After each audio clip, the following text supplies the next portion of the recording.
नमस्कार बंधुगण, जय श्री गणेश। आपण मानंको स्वागत आमर एही चैनल रे।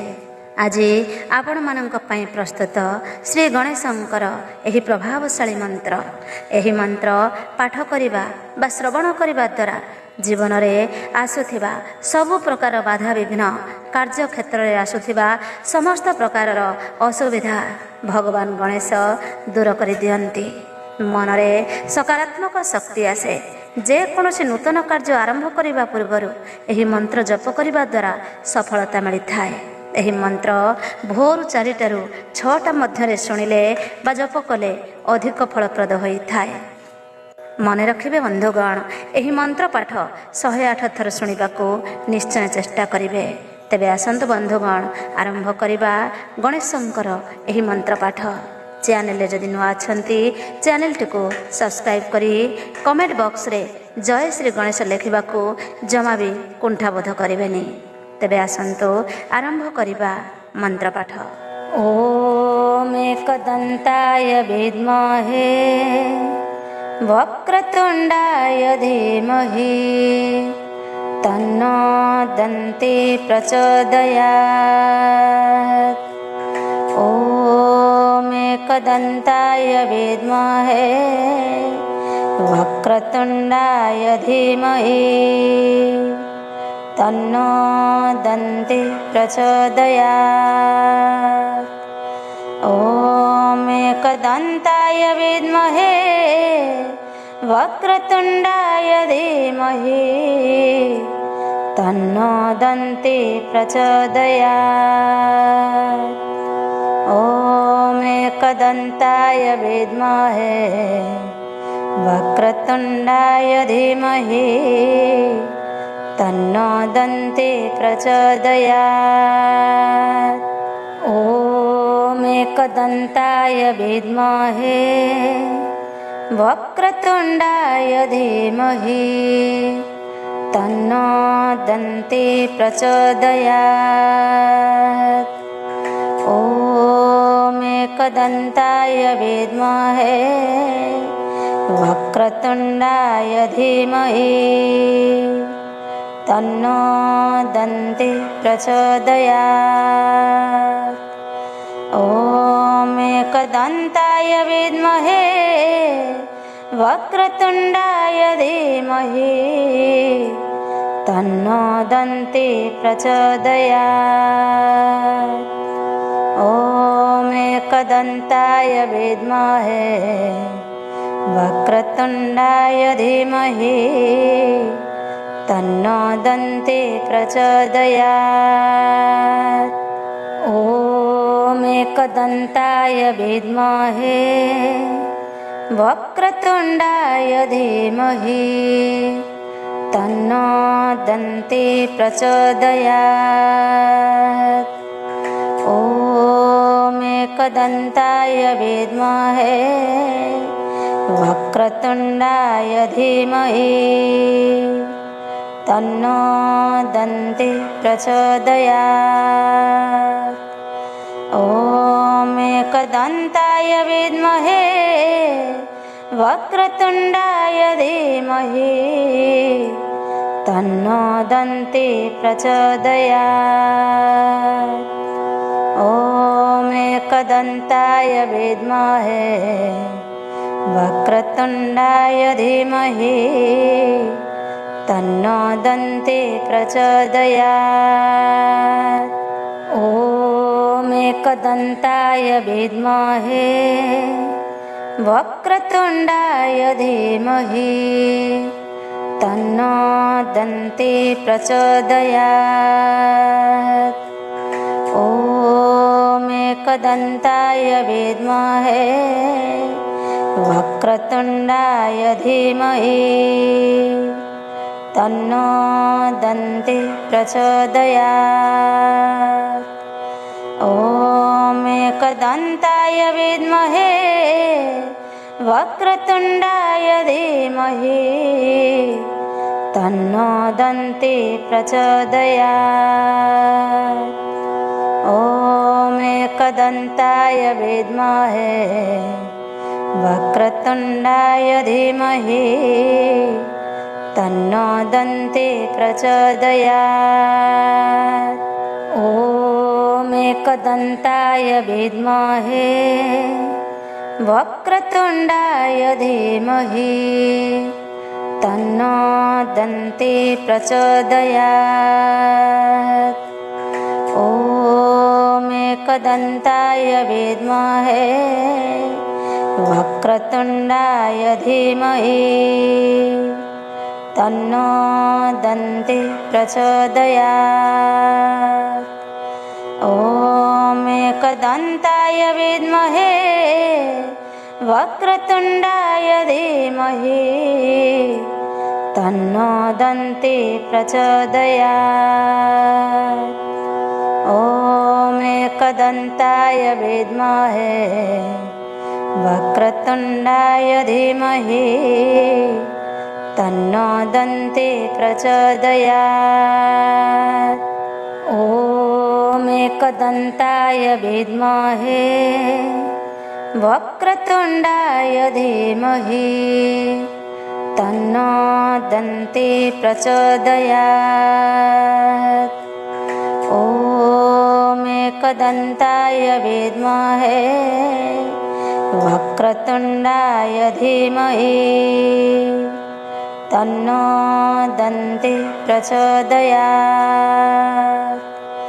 ॐ एकदन्ताय विद्महे वक्रतुण्डाय धीमहि तन्नो दन्ती प्रचोदयात्। ॐ एकदन्ताय विद्महे वक्रतुण्डाय धीमहि तन्नो दन्ती प्रचोदयात्। ॐ एकदन्ताय विद्महे वक्रतुण्डाय धीमहि तन्नो दन्ती प्रचोदयात्। ॐ एकदन्ताय विद्महे वक्रतुण्डाय धीमहि तन्नो दन्ती प्रचोदयात्। ॐ एकदन्ताय विद्महे वक्रतुण्डाय धीमहि तन्नो दन्ती प्रचोदयात्। ॐ एकदन्ताय विद्महे वक्रतुण्डाय धीमहि तन्नो दन्ती प्रचोदयात्। ॐ एकदन्ताय विद्महे वक्रतुण्डाय धीमहि तन्नो दन्ती प्रचोदयात्। ॐ एकदन्ताय विद्महे वक्रतुण्डाय धीमहि तन्नो दन्ती प्रचोदयात्। ॐ एकदन्ताय विद्महे वक्रतुण्डाय धीमहि तन्नो दन्ती प्रचोदयात्। ॐ एकदन्ताय विद्महे वक्रतुण्डाय धीमहि तन्नो दन्ती प्रचोदयात्। ॐ एकदन्ताय विद्महे वक्रतुण्डाय धीमहि तन्नो दन्ती प्रचोदयात्। ॐ एकदन्ताय विद्महे वक्रतुण्डाय धीमहि तन्नो दन्ती प्रचोदयात्। ॐ एकदन्ताय विद्महे वक्रतुण्डाय धीमहि तन्नो दन्ती प्रचोदयात्। ॐ एकदन्ताय विद्महे वक्रतुण्डाय धीमहि तन्नो दन्ती प्रचोदयात्। ॐ एकदन्ताय विद्महे वक्रतुण्डाय धीमहि तन्नो दन्ती प्रचोदयात्। ॐ एकदन्ताय विद्महे वक्रतुण्डाय धीमहि तन्नो दन्ती प्रचोदयात्। ॐ एकदन्ताय विद्महे वक्रतुण्डाय धीमहि तन्नो दन्ती प्रचोदयात्। ॐ एकदन्ताय विद्महे वक्रतुण्डाय धीमहि तन्नो दन्ती प्रचोदयात्। ॐ एकदन्ताय विद्महे वक्रतुण्डाय धीमहि तन्नो दन्ती प्रचोदयात्। ॐ एकदन्ताय विद्महे वक्रतुण्डाय धीमहि तन्नो दन्ती प्रचोदयात्।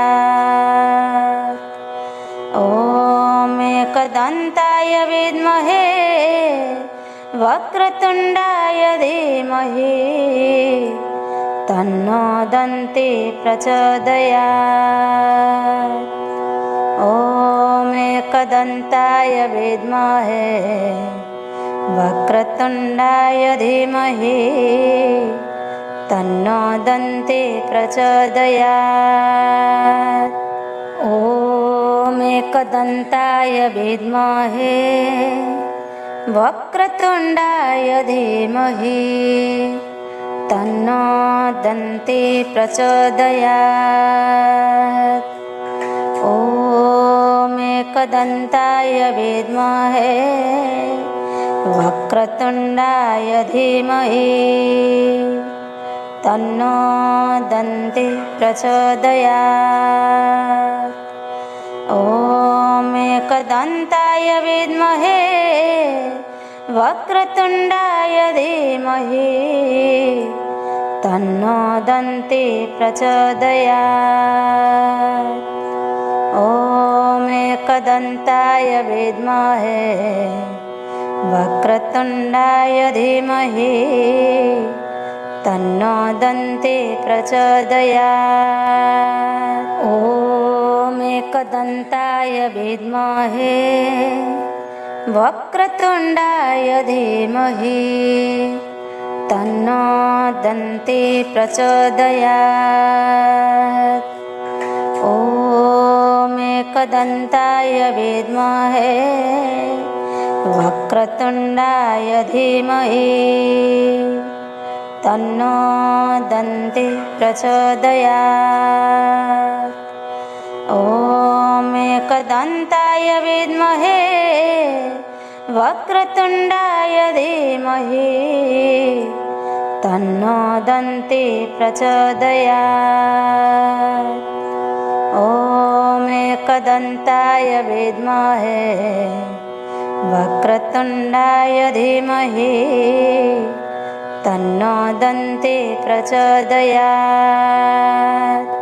ॐ एकदन्ताय विद्महे वक्रतुण्डाय धीमहि तन्नो दन्ती प्रचोदयात्।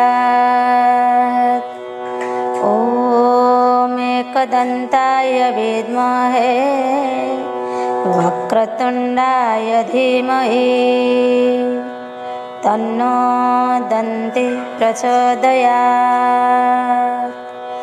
ॐ एकदन्ताय विद्महे वक्रतुण्डाय धीमहि तन्नो दन्ती प्रचोदयात्। ॐ एकदन्ताय विद्महे वक्रतुण्डाय धीमहि तन्नो दन्ते प्रचोदयात्। ॐ एकदन्ताय विद्महे वक्रतुण्डाय धीमहि तन्नो दन्ते प्रचोदयात्। ॐ एकदन्ताय विद्महे वक्रतुण्डाय धीमहि तन्नो दन्ते प्रचोदयात्। ॐ एकदन्ताय विद्महे वक्रतुण्डाय धीमहि तन्नो दन्ते प्रचोदयात्। ॐ एकदन्ताय विद्महे वक्रतुण्डाय धीमहि तन्नो दन्ते प्रचोदयात्। ॐ एकदन्ताय विद्महे वक्रतुण्डाय धीमहि तन्नो दन्ते प्रचोदयात्। ॐ एकदन्ताय विद्महे वक्रतुण्डाय धीमहि तन्नो दन्ते प्रचोदयात्। ॐ एकदन्ताय विद्महे वक्रतुण्डाय धीमहि तन्नो दन्ते प्रचोदयात्। ॐ एकदन्ताय विद्महे वक्रतुण्डाय धीमहि तन्नो दन्ते प्रचोदयात्। ॐ एकदन्ताय विद्महे वक्रतुण्डाय धीमहि तन्नो दन्ते प्रचोदयात्। ॐ एकदन्ताय विद्महे वक्रतुण्डाय धीमहि तन्नो दन्ते प्रचोदयात्। ॐ एकदन्ताय विद्महे वक्रतुण्डाय धीमहि तन्नो दन्ते प्रचोदयात्। ॐ एकदन्ताय विद्महे वक्रतुण्डाय धीमहि तन्नो दन्ते प्रचोदयात्। ॐ एकदन्ताय विद्महे वक्रतुण्डाय धीमहि तन्नो दन्ते प्रचोदयात्। ॐ एकदन्ताय विद्महे वक्रतुण्डाय धीमहि तन्नो दन्ते प्रचोदयात्। ॐ एकदन्ताय विद्महे वक्रतुण्डाय धीमहि तन्नो दन्ते प्रचोदयात्। ॐ एकदन्ताय विद्महे वक्रतुण्डाय धीमहि तन्नो दन्ते प्रचोदयात्। ॐ एकदन्ताय विद्महे वक्रतुण्डाय धीमहि तन्नो दन्ते प्रचोदयात्। ॐ एकदन्ताय विद्महे वक्रतुण्डाय धीमहि तन्नो दन्ते प्रचोदयात्।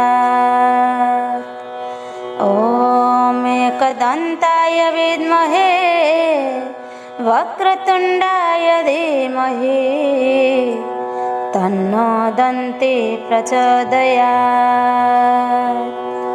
ॐ एकदन्ताय विद्महे वक्रतुण्डाय धीमहि तन्नो दन्ते प्रचोदयात्। ॐ एकदन्ताय विद्महे वक्रतुण्डाय धीमहि तन्नो दन्ते प्रचोदयात्। ॐ एकदन्ताय विद्महे वक्रतुण्डाय धीमहि तन्नो दन्ते प्रचोदयात्। ॐ एकदन्ताय विद्महे वक्रतुण्डाय धीमहि तन्नो दन्ते प्रचोदयात्। ॐ एकदन्ताय विद्महे वक्रतुण्डाय धीमहि तन्नो दन्ते प्रचोदयात्। ॐ एकदन्ताय विद्महे वक्रतुण्डाय धीमहि तन्नो दन्ते प्रचोदयात्।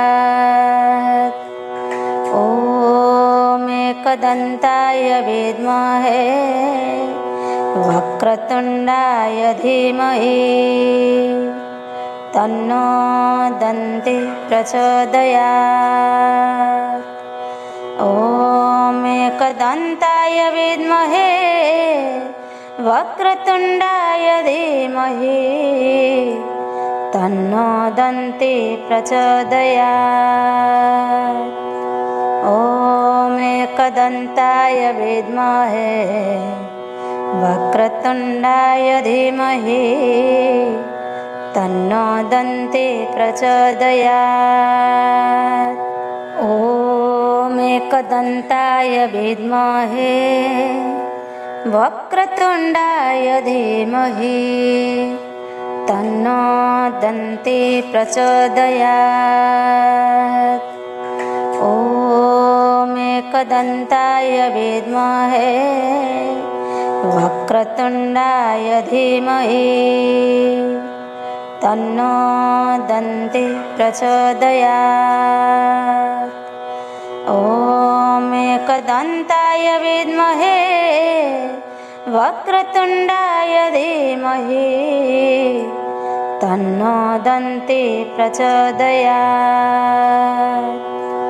ॐ एकदन्ताय विद्महे वक्रतुण्डाय धीमहि तन्नो दन्ते प्रचोदयात्।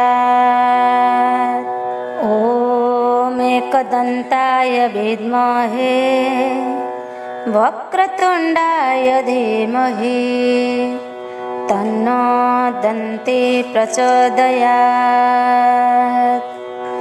ॐ एकदन्ताय विद्महे वक्रतुण्डाय धीमहि तन्नो दन्ते प्रचोदयात्।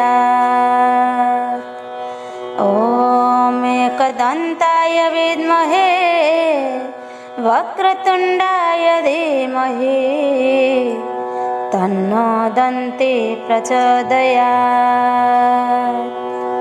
ॐ एकदन्ताय विद्महे वक्रतुण्डाय धीमहि तन्नो दन्ते प्रचोदयात्।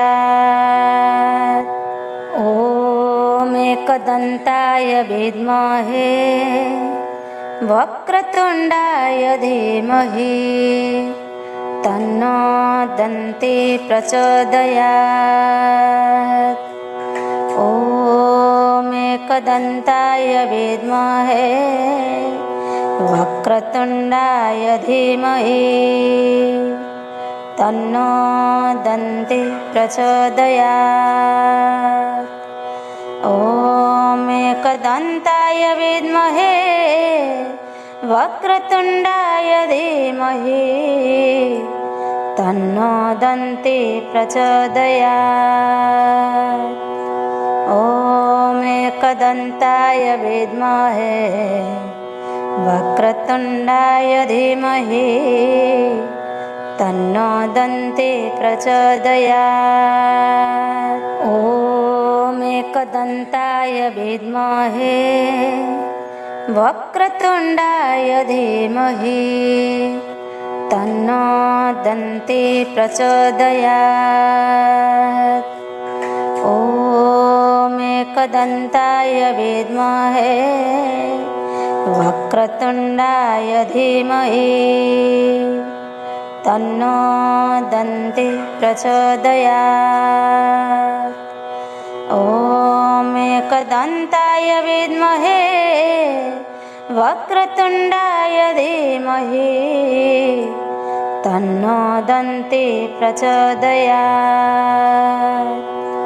ॐ एकदन्ताय विद्महे वक्रतुण्डाय धीमहि तन्नो दन्ते प्रचोदयात्। ॐ एकदन्ताय विद्महे वक्रतुण्डाय धीमहि तन्नो दन्ते प्रचोदयात्। ॐ एकदन्ताय विद्महे वक्रतुण्डाय धीमहि तन्नो दन्ते प्रचोदयात्। ॐ एकदन्ताय विद्महे वक्रतुण्डाय धीमहि तन्नो दन्ते प्रचोदयात्। ॐ एकदन्ताय विद्महे वक्रतुण्डाय धीमहि तन्नो दन्ते प्रचोदयात्। ॐ एकदन्ताय विद्महे वक्रतुण्डाय धीमहि तन्नो दन्ते प्रचोदयात्। ॐ एकदन्ताय विद्महे वक्रतुण्डाय धीमहि तन्नो दन्ते प्रचोदयात्। ॐ एकदन्ताय विद्महे वक्रतुण्डाय धीमहि तन्नो दन्ते प्रचोदयात्। ॐ एकदन्ताय विद्महे वक्रतुण्डाय धीमहि तन्नो दन्ते प्रचोदयात्। ॐ एकदन्ताय विद्महे वक्रतुण्डाय धीमहि तन्नो दन्ते प्रचोदयात्। ॐ एकदन्ताय विद्महे वक्रतुण्डाय धीमहि तन्नो दन्ते प्रचोदयात्।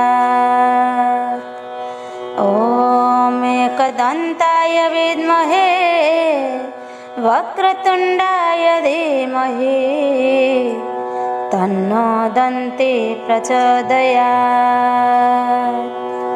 ॐ एकदन्ताय विद्महे वक्रतुण्डाय धीमहि तन्नो दन्ते प्रचोदयात्। ॐ एकदन्ताय विद्महे वक्रतुण्डाय धीमहि तन्नो दन्ते प्रचोदयात्। ॐ एकदन्ताय विद्महे वक्रतुण्डाय धीमहि तन्नो दन्ते प्रचोदयात्। ॐ एकदन्ताय विद्महे वक्रतुण्डाय धीमहि तन्नो दन्ते प्रचोदयात्। ॐ एकदन्ताय विद्महे वक्रतुण्डाय धीमहि तन्नो दन्ते प्रचोदयात्। ॐ एकदन्ताय विद्महे वक्रतुण्डाय धीमहि तन्नो दन्ते प्रचोदयात्। ॐ एकदन्ताय विद्महे वक्रतुण्डाय धीमहि तन्नो दन्ते प्रचोदयात्। ॐ एकदन्ताय विद्महे वक्रतुण्डाय धीमहि तन्नो दन्ते प्रचोदयात्। ॐ एकदन्ताय विद्महे वक्रतुण्डाय धीमहि तन्नो दन्ते प्रचोदयात्। ॐ एकदन्ताय विद्महे वक्रतुण्डाय धीमहि तन्नो दन्ते प्रचोदयात्। ॐ एकदन्ताय विद्महे वक्रतुण्डाय धीमहि तन्नो दन्ते प्रचोदयात्। ॐ एकदन्ताय विद्महे वक्रतुण्डाय धीमहि तन्नो दन्ते प्रचोदयात्। ॐ एकदन्ताय विद्महे वक्रतुण्डाय धीमहि तन्नो दन्ते प्रचोदयात्। ॐ एकदन्ताय विद्महे वक्रतुण्डाय धीमहि तन्नो दन्ते प्रचोदयात्। ॐ एकदन्ताय विद्महे वक्रतुण्डाय धीमहि तन्नो दन्ते प्रचोदयात्। ॐ एकदन्ताय विद्महे वक्रतुण्डाय धीमहि तन्नो दन्ते प्रचोदयात्। ॐ एकदन्ताय विद्महे वक्रतुण्डाय धीमहि तन्नो दन्ते प्रचोदयात्। ॐ एकदन्ताय विद्महे वक्रतुण्डाय धीमहि तन्नो दन्ते प्रचोदयात्। ॐ एकदन्ताय विद्महे वक्रतुण्डाय धीमहि तन्नो दन्ते प्रचोदयात्। ॐ एकदन्ताय विद्महे वक्रतुण्डाय धीमहि तन्नो दन्ते प्रचोदयात्। ॐ एकदन्ताय विद्महे वक्रतुण्डाय धीमहि तन्नो दन्ते प्रचोदयात्। ॐ एकदन्ताय विद्महे वक्रतुण्डाय धीमहि तन्नो दन्ते प्रचोदयात्। ॐ एकदन्ताय विद्महे वक्रतुण्डाय धीमहि तन्नो दन्ते प्रचोदयात्। ॐ एकदन्ताय विद्महे वक्रतुण्डाय धीमहि तन्नो दन्ते प्रचोदयात्। ॐ एकदन्ताय विद्महे वक्रतुण्डाय धीमहि तन्नो दन्ते प्रचोदयात्। ॐ एकदन्ताय विद्महे वक्रतुण्डाय धीमहि तन्नो दन्ते प्रचोदयात्। ॐ एकदन्ताय विद्महे वक्रतुण्डाय धीमहि तन्नो दन्ते प्रचोदयात्। ॐ एकदन्ताय विद्महे वक्रतुण्डाय धीमहि तन्नो दन्ते प्रचोदयात्। ॐ एकदन्ताय विद्महे वक्रतुण्डाय धीमहि तन्नो दन्ते प्रचोदयात्। ॐ एकदन्ताय विद्महे वक्रतुण्डाय धीमहि तन्नो दन्ते प्रचोदयात्। ॐ एकदन्ताय विद्महे वक्रतुण्डाय धीमहि तन्नो दन्ते प्रचोदयात्। ॐ एकदन्ताय विद्महे वक्रतुण्डाय धीमहि तन्नो दन्ते प्रचोदयात्। ॐ एकदन्ताय विद्महे वक्रतुण्डाय धीमहि तन्नो दन्ते प्रचोदयात्। ॐ एकदन्ताय विद्महे वक्रतुण्डाय धीमहि तन्नो दन्ते प्रचोदयात्। ॐ एकदन्ताय विद्महे वक्रतुण्डाय धीमहि तन्नो दन्ते प्रचोदयात्। ॐ एकदन्ताय विद्महे वक्रतुण्डाय धीमहि तन्नो दन्ते प्रचोदयात्। ॐ एकदन्ताय विद्महे वक्रतुण्डाय धीमहि तन्नो दन्ते प्रचोदयात्। ॐ एकदन्ताय विद्महे वक्रतुण्डाय धीमहि तन्नो दन्ते प्रचोदयात्। ॐ एकदन्ताय विद्महे वक्रतुण्डाय धीमहि तन्नो दन्ते प्रचोदयात्।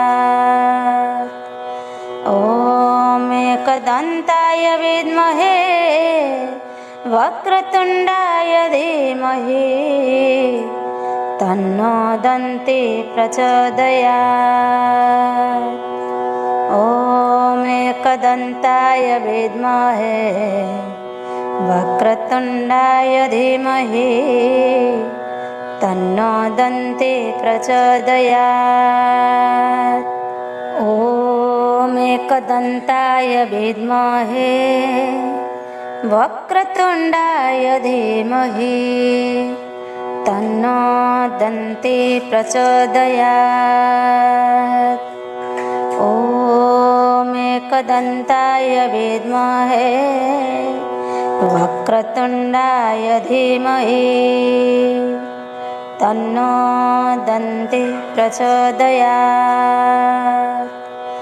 ॐ एकदन्ताय विद्महे वक्रतुण्डाय धीमहि तन्नो दन्ते प्रचोदयात्। ॐ एकदन्ताय विद्महे वक्रतुण्डाय धीमहि तन्नो दन्ते प्रचोदयात्। ॐ एकदन्ताय विद्महे वक्रतुण्डाय धीमहि तन्नो दन्ते प्रचोदयात्। ॐ एकदन्ताय विद्महे वक्रतुण्डाय धीमहि तन्नो दन्ते प्रचोदयात्। ॐ एकदन्ताय विद्महे वक्रतुण्डाय धीमहि तन्नो दन्ते प्रचोदयात्। ॐ एकदन्ताय विद्महे वक्रतुण्डाय धीमहि तन्नो दन्ते प्रचोदयात्। ॐ एकदन्ताय विद्महे वक्रतुण्डाय धीमहि तन्नो दन्ते प्रचोदयात्। ॐ एकदन्ताय विद्महे वक्रतुण्डाय धीमहि तन्नो दन्ते प्रचोदयात्। ॐ एकदन्ताय विद्महे वक्रतुण्डाय धीमहि तन्नो दन्ते प्रचोदयात्। ॐ एकदन्ताय विद्महे वक्रतुण्डाय धीमहि तन्नो दन्ते प्रचोदयात्। ॐ एकदन्ताय विद्महे वक्रतुण्डाय धीमहि तन्नो दन्ते प्रचोदयात्।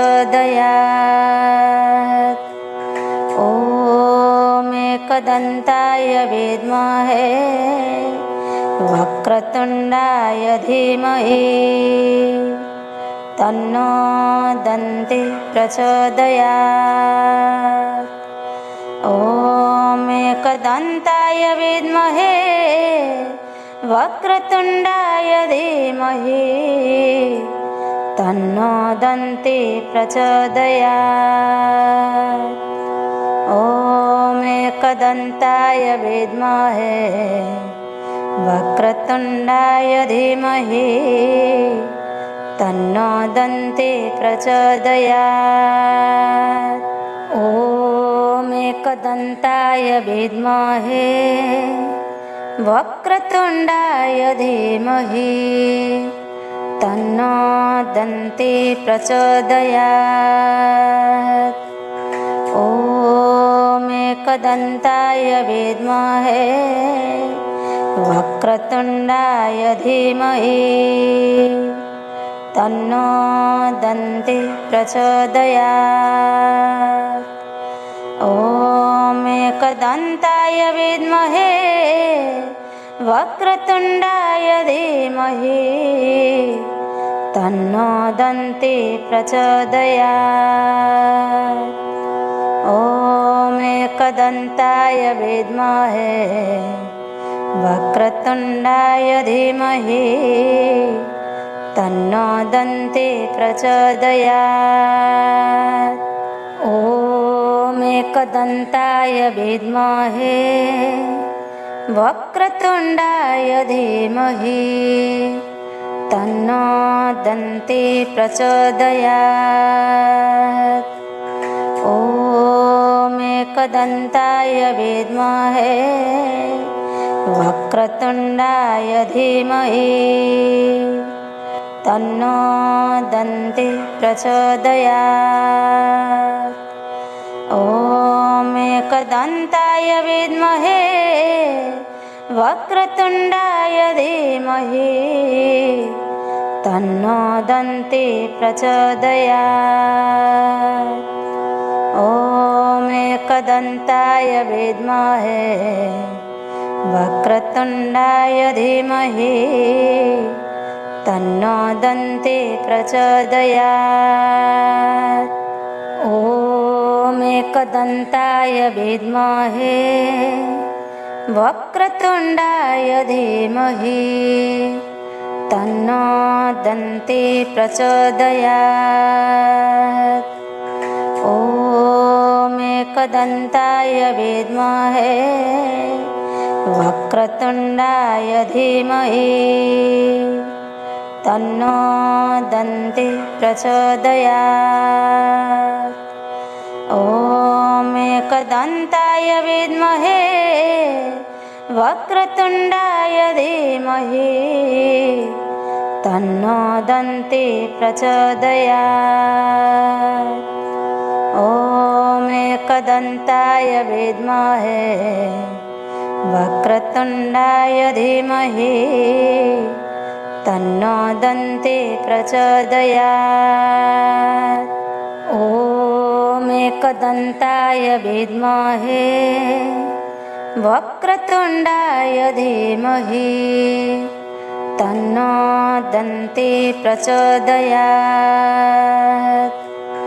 ॐ एकदन्ताय विद्महे वक्रतुण्डाय धीमहि तन्नो दन्ते प्रचोदयात्। ॐ एकदन्ताय विद्महे वक्रतुण्डाय धीमहि तन्नो दन्ते प्रचोदयात्। ॐ एकदन्ताय विद्महे वक्रतुण्डाय धीमहि तन्नो दन्ते प्रचोदयात्। ॐ एकदन्ताय विद्महे वक्रतुण्डाय धीमहि तन्नो दन्ते प्रचोदयात्। ॐ एकदन्ताय विद्महे वक्रतुण्डाय धीमहि तन्नो दन्ते प्रचोदयात्। ॐ एकदन्ताय विद्महे वक्रतुण्डाय धीमहि तन्नो दन्ते प्रचोदयात्। ॐ एकदन्ताय विद्महे वक्रतुण्डाय धीमहि तन्नो दन्ते प्रचोदयात्। ॐ एकदन्ताय विद्महे वक्रतुण्डाय धीमहि तन्नो दन्ते प्रचोदयात्। ॐ एकदन्ताय विद्महे वक्रतुण्डाय धीमहि तन्नो दन्ते प्रचोदयात्। ॐ एकदन्ताय विद्महे वक्रतुण्डाय धीमहि तन्नो दन्ते प्रचोदयात्। ॐ एकदन्ताय विद्महे वक्रतुण्डाय धीमहि तन्नो दन्ते प्रचोदयात्। ॐ एकदन्ताय विद्महे वक्रतुण्डाय धीमहि तन्नो दन्ते प्रचोदयात्। ॐ एकदन्ताय विद्महे वक्रतुण्डाय धीमहि तन्नो दन्ते प्रचोदयात्। ॐ एकदन्ताय विद्महे वक्रतुण्डाय धीमहि तन्नो दन्ते प्रचोदयात्। ॐ एकदन्ताय विद्महे वक्रतुण्डाय धीमहि तन्नो दन्ते प्रचोदयात्। ॐ एकदन्ताय विद्महे वक्रतुण्डाय धीमहि तन्नो दन्ते प्रचोदयात्। ॐ एकदन्ताय विद्महे वक्रतुण्डाय धीमहि तन्नो दन्ते प्रचोदयात्। ॐ एकदन्ताय विद्महे वक्रतुण्डाय धीमहि तन्नो दन्ते प्रचोदयात्। ॐ एकदन्ताय विद्महे वक्रतुण्डाय धीमहि तन्नो दन्ते प्रचोदयात्।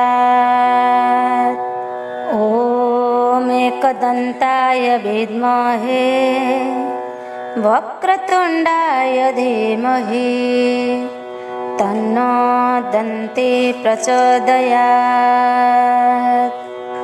ॐ एकदन्ताय विद्महे वक्रतुण्डाय धीमहि तन्नो दन्ते प्रचोदयात्।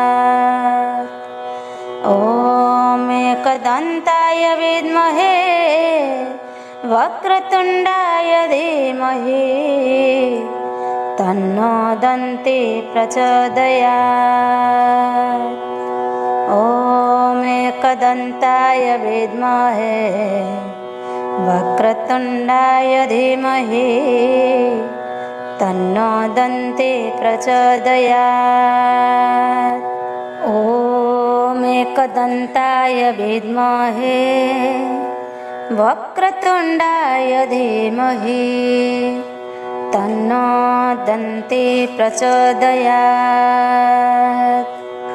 ॐ एकदन्ताय विद्महे वक्रतुण्डाय धीमहि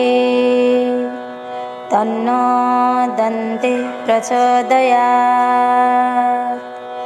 ॐ एकदन्ताय विद्महे वक्रतुण्डाय धीमहि तन्नो दन्ते प्रचोदयात्। ॐ एकदन्ताय विद्महे वक्रतुण्डाय धीमहि तन्नो दन्ते प्रचोदयात्। ॐ एकदन्ताय विद्महे वक्रतुण्डाय धीमहि तन्नो दन्ते प्रचोदयात्। ॐ एकदन्ताय विद्महे वक्रतुण्डाय धीमहि तन्नो दन्ते प्रचोदयात्। ॐ एकदन्ताय विद्महे वक्रतुण्डाय धीमहि तन्नो दन्ते प्रचोदयात्। ॐ एकदन्ताय विद्महे वक्रतुण्डाय धीमहि तन्नो दन्ते प्रचोदयात्। ॐ एकदन्ताय विद्महे वक्रतुण्डाय धीमहि तन्नो दन्ते प्रचोदयात्। ॐ एकदन्ताय विद्महे वक्रतुण्डाय धीमहि तन्नो दन्ते प्रचोदयात्। ॐ एकदन्ताय विद्महे वक्रतुण्डाय धीमहि तन्नो दन्ते प्रचोदयात्। ॐ एकदन्ताय विद्महे वक्रतुण्डाय धीमहि तन्नो दन्ते प्रचोदयात्। ॐ एकदन्ताय विद्महे वक्रतुण्डाय धीमहि तन्नो दन्ते प्रचोदयात्। ॐ एकदन्ताय विद्महे वक्रतुण्डाय धीमहि तन्नो दन्ते प्रचोदयात्। ॐ एकदन्ताय विद्महे वक्रतुण्डाय धीमहि तन्नो दन्ते प्रचोदयात्। ॐ एकदन्ताय विद्महे वक्रतुण्डाय धीमहि तन्नो दन्ते प्रचोदयात्। ॐ एकदन्ताय विद्महे वक्रतुण्डाय धीमहि तन्नो दन्ते प्रचोदयात्। ॐ एकदन्ताय विद्महे वक्रतुण्डाय धीमहि तन्नो दन्ते प्रचोदयात्। ॐ एकदन्ताय विद्महे वक्रतुण्डाय धीमहि तन्नो दन्ते प्रचोदयात्। ॐ एकदन्ताय विद्महे वक्रतुण्डाय धीमहि तन्नो दन्ते प्रचोदयात्। ॐ एकदन्ताय विद्महे वक्रतुण्डाय धीमहि तन्नो दन्ते प्रचोदयात्। ॐ एकदन्ताय विद्महे वक्रतुण्डाय धीमहि तन्नो दन्ते प्रचोदयात्। ॐ एकदन्ताय विद्महे वक्रतुण्डाय धीमहि तन्नो दन्ते प्रचोदयात्। ॐ एकदन्ताय विद्महे वक्रतुण्डाय धीमहि तन्नो दन्ते प्रचोदयात्। ॐ एकदन्ताय विद्महे वक्रतुण्डाय धीमहि तन्नो दन्ते प्रचोदयात्। ॐ एकदन्ताय विद्महे वक्रतुण्डाय धीमहि तन्नो दन्ते प्रचोदयात्। ॐ एकदन्ताय विद्महे वक्रतुण्डाय धीमहि तन्नो दन्ते प्रचोदयात्। ॐ एकदन्ताय विद्महे वक्रतुण्डाय धीमहि तन्नो दन्ते प्रचोदयात्। ॐ एकदन्ताय विद्महे वक्रतुण्डाय धीमहि तन्नो दन्ते प्रचोदयात्। ॐ एकदन्ताय विद्महे वक्रतुण्डाय धीमहि तन्नो दन्ते प्रचोदयात्। ॐ एकदन्ताय विद्महे वक्रतुण्डाय धीमहि तन्नो दन्ते प्रचोदयात्। ॐ एकदन्ताय विद्महे वक्रतुण्डाय धीमहि तन्नो दन्ते प्रचोदयात्। ॐ एकदन्ताय विद्महे वक्रतुण्डाय धीमहि तन्नो दन्ते प्रचोदयात्।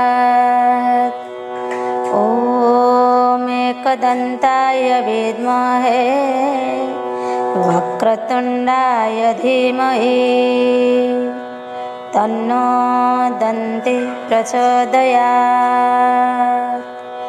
ॐ एकदन्ताय विद्महे वक्रतुण्डाय धीमहि तन्नो दन्ते प्रचोदयात्। ॐ एकदन्ताय विद्महे वक्रतुण्डाय धीमहि तन्नो दन्ते प्रचोदयात्।